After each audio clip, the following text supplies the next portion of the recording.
JazzCast Pros. So Simone Biles has exercised her right to live a front seat life. People will tell you, oh, just smile. If you want to be happy, be happy. It's a choice. That is for a generally healthy mind, right? But when you have a mental health condition, it's not about just snapping out of it. It's not about deciding that you're going to be happy or deciding that your mind and your body are going to stay on one page. If it were that easy, it would be done. They have shown us, by they, I'm talking about Carri Richardson, Naomi Osaka, Simone Biles. They have shown us what it means to live a front seat life. To say, I really don't care what you think, this is what I need to do for me. Self-care is about making the tough decisions so that you could be healthy and pursue a life of happiness.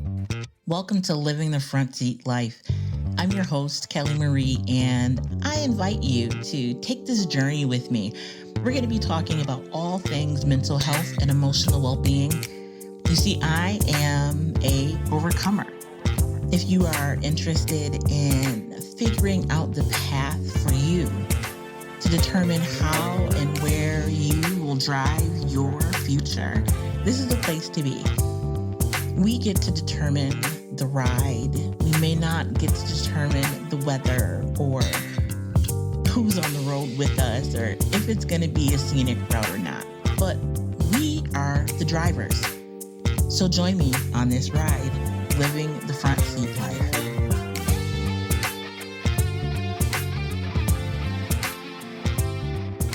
Hey, good people. Welcome back to Living the Front Seat Life. It's me, Kelly Marie, and as always, I am thrilled to be here. Thrilled why? Because today is not promised, and yet here I am. So last time we were together, I shared the Be the Light story, where that came from, and what it means to me. And since that time, some things have come out in the news, and I want to kind of recap and bring us to today. Bring us to today as it pertains to what it means to be the light and how mental health has become the hot topic by way of sports. And the reason why I'm focusing on this particular way in which mental health has been brought to the main stage is because it has been episode after episode, issue after issue, story after story of athletes needing to focus on their mental health and the kickback that they receive from fellow athletes and from the public. So this isn't about athletes per se. I am not an athlete. I love sports, but I am certainly not an athlete. I love to bike ride. I love to hike, but I am not competitive in those areas by any stretch of the imagination. But here's what's happening. Now, we record the podcast a week before you guys get it. So by the time this gets to you, there may be some more information that has come out. But if you look at what is happening right now as it relates to Simone Biles, now we've talked about death and grieving and the way in which people need to be allowed to just be and grieve. She withdrew because she had the twisties, and the twisties being, when your mind and your body are just not connected. Now, for me, I don't have the twisties, but because of borderline personality disorder, one of my conditions that I live with, I have this thing called disassociation. And I again, have never experienced the twisties, but it seems like disassociation to some degree is a little similar, where you're not attached to your body. Like your mind disassociates from its present place. And when I heard her talk about the twisties and about how she's feeling and what it means to not be able to be in control of your body. You needed to do one thing and it decides to do something else. It hit my heart, you guys, because no one should be or feel out of control. I mean, I can't even imagine, first of all, being able to do a split, let alone the type of things that she and other gymnasts accomplish in their field. And we have folks that are berating and making demeaning comments, basically telling her to suck it up. Whatever it is that she has going on, she needs to be able to suck it up. And isn't that the same thing that we hear with everyday folks when they are experiencing a mental health crisis or a flare-up? Maybe they don't even realize that they have a mental health condition that needs to be addressed. But people will tell you, oh, just smile. If you want to be happy, be happy. It's a choice. Now, last week, we talked about perspective and how changing your perspective changes your experience. That is for a generally healthy mind. A mind that is I want to say, in full control of their emotions and thought processes, right? But when you have a mental health condition or are experiencing a mental health challenge, it's not the same. It's not about just snapping out of it. It's not about deciding that you're going to be happy or deciding that your mind and your body are going to stay on one page. If it were that easy, it would be done. So were you one of the folks that were, like, hey, she needs to suck it up. She's an athlete. This is the big stage. This is what you get paid the big bucks for. Or did you, feel some compassion, some understanding? Why is it that we are talking about her and not other athletes that are going through some outburst, you guys? Why her and not the others? So that is a whole nother topic that we are just going to park right there. But think about it. Why Simone Biles? I know why, but I want you to figure that one out for yourself. So think about that one. But back to the mind, back to the body, back to perspective, back to the ability to control one's being and what that means, how it looks and how it feels. So I don't have our sports analyst with us today, Robert Devereaux. He's off doing Robert Devereaux things. I don't know. But I wanted to take some time and just, close the loop, for lack of a better term, on this emerging topic. And so why do I say close the loop if it's an emerging topic? Because we are here to talk about living a front seat life and what that means. And so Simone Biles has exercised her right to live a front seat life. She has told us what she needs and what she's going to do, and that she doesn't need any of us to co-sign or support her decision. But it would be nice, folks, if that's exactly what we did, because we would want the same if we were in that position. So we are going to pretty much close the loop, at least on this part, because they have shown us, by they, I'm talking about Carri Richardson, Naomi Osaka, Simone Biles. They have shown us what it means to live a front seat life. To say, I really don't care what you think, this is what I need to do for me. Not only is this what I need to do for me, but this is what I'm going to do for me. So I bring them up. Why? Because they are living examples, like live on the main stage, examples of what it means to live a front seat life. We're always solution focused here, right? Like, what do you need to do to take care of you? Now, what I want to do is just take a minute and move a little bit into an area that we're going to dive into deeper next week. I'll be introducing my mental health mom, and we are going to talk about motherhood and mental health. But in order to get to that piece of living a front seat life, it was really important for me to close this loop to let you know I am, in fact, paying attention to the world out there, that there is yet another person who is speaking up about their mental health and doing what they need to do despite what others may want them to do. So how does that relate to you? Are you able to take something from what they're going through and apply it to your life? Are you able to consider perspective and change how you see what's happening right now? Are you able to look at things from their viewpoint? You don't have to experience it to be able to empathize or understand. But are you able to see what's happening and say, yes, I can see how someone needs to take care of themselves. Or I see how I need to take better care of myself because I have an example of what that looks like. So when you're, thinking about your girlfriends or the fellas and, you don't want to tell them no, you don't want to let anyone down, think about the example that these women have set for us. They have turned away millions of dollars. They have turned away the, I'll say, quote unquote, love of the people in order to take care of themselves. I think perhaps that as we evaluate what we need to do for ourselves, we can pull from the examples that they have given us.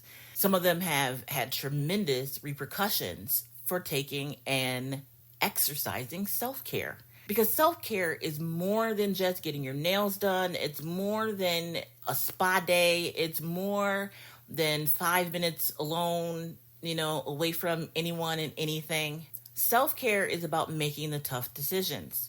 Self-care is about changing your own perspective about you and what you deserve so that you could be healthy and pursue a life of happiness. Now, I want to give you an example of self-care that I heard of a while back.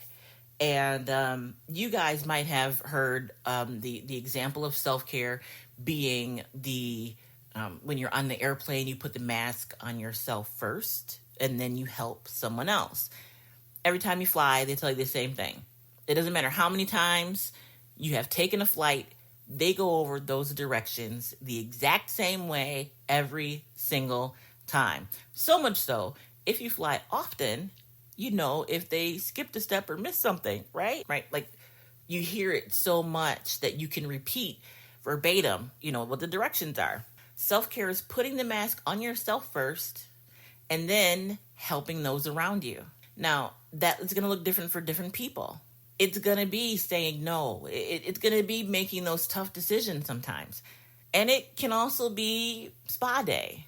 But it's about putting the mask on you first because you need to exercise self-care. But here's the thing. So many people confuse self-care with being selfish. Self-care and selfishness are two totally and completely different things.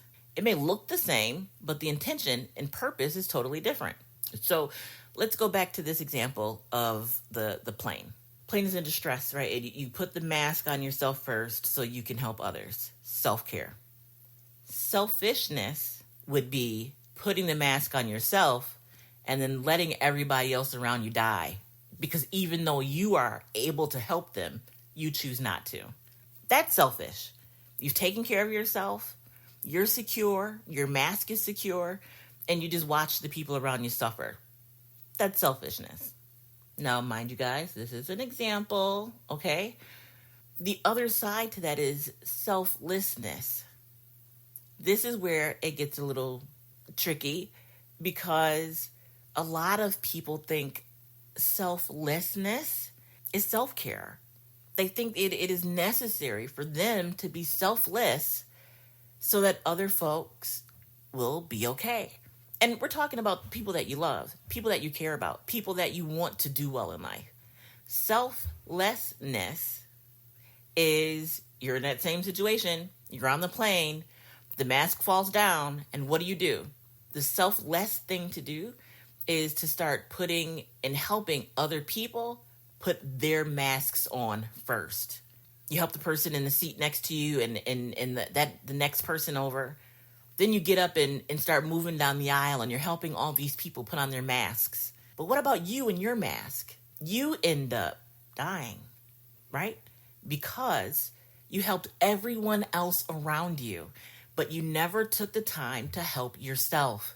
Self-care is about the necessity of taking care of self. And sometimes that's fun.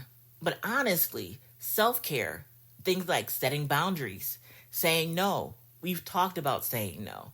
We've talked about setting boundaries. We've talked about perspective. We've talked about what it means to live a front seat life, what it means to be the light, right? Self-care is not always easy. It is not always sexy.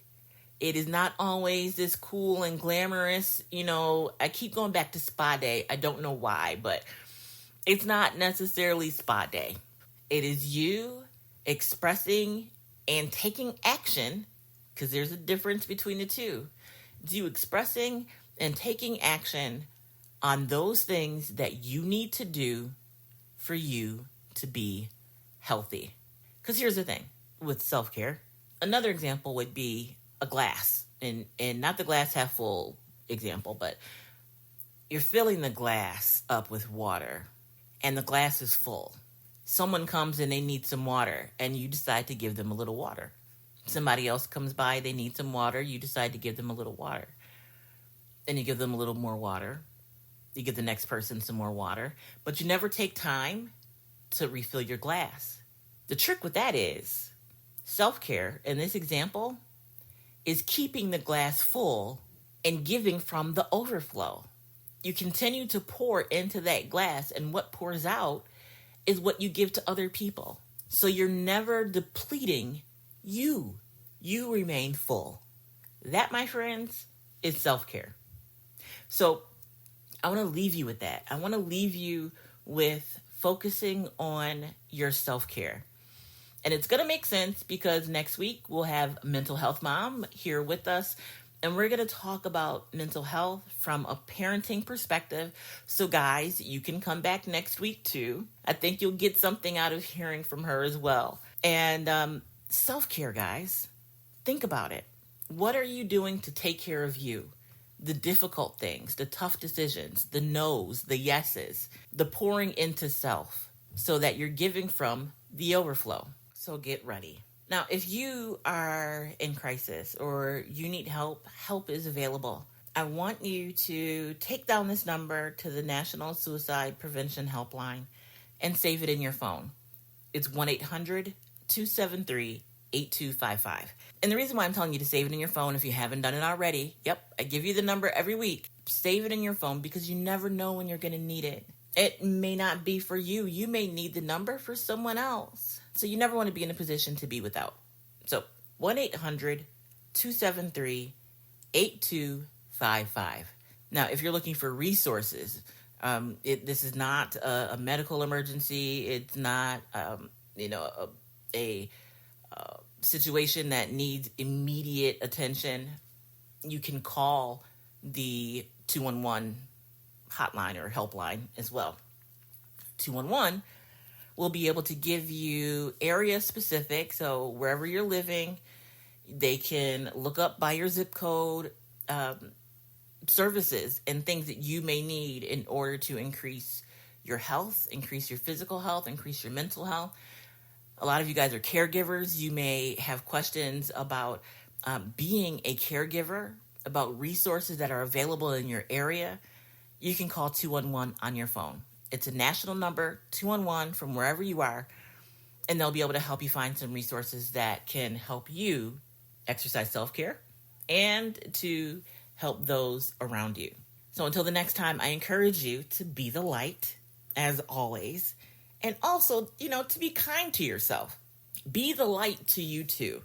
I'd love for you to put in the comments your reactions, the things that you're going through. If you have implemented any of the tools and suggestions that we've talked about here on Living the Front Seat Life. If you haven't already, please like the podcast, share the podcast, subscribe. We're on your favorite podcasting platform, whichever that may be. But you'll get updates, so you won't have to remember to listen. Your phone will tell you when a new episode is uploaded. So again, until the next time, folks, be the light. It is always a pleasure. It is always an honor. And be kind to yourself as well.